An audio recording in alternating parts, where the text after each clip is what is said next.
અમદાવાદ શહેરમાં દિવસે ને દિવસે અકસ્માતની ઘટનાઓમાં સતત વધારો થઈ રહ્યો છે। હિટ એન્ડ રનના કેસીસ પણ સતત વધી રહ્યા છે। તેવામાં વધુ એક વખત અમદાવાદના દહેગામથી નરોડા તરફ જવાના હાઈવે પર અકસ્માત મોડી રાત્રે સર્જાયો હતો।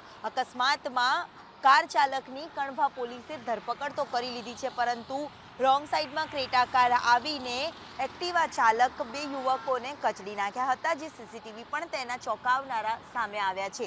આ સાથે જ અકસ્માત સ્થળ પર પોલીસ પણ પહોંચી ગઈ હતી। આરોપીની ધરપકડ છે તે પણ કરી લેવામાં આવી છે। આરોપી નરોડાનો રહેવાસી હોવાનું સામે આવ્યું છે।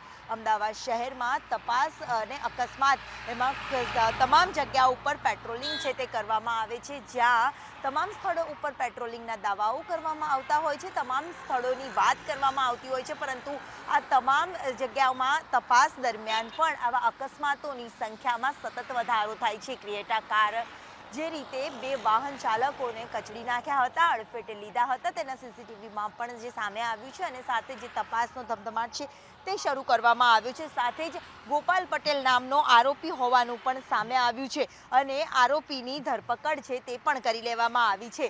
જો કે પ્રાથમિક ધોરણે સામે આવ્યું છે કે આરોપી નશાની હાલતમાં હતો અને જે અંગે પોલીસે ગુનો નોંધીને આ મુદ્દે વધુ તપાસ છે તે હાથ ધરી છે, પરંતુ આ રફતારના રાક્ષસો ક્યારે લોકોનો ભોગ લેતા અટકાશે તેને લઈને સવાલ ઊભો થઈ રહ્યો છે।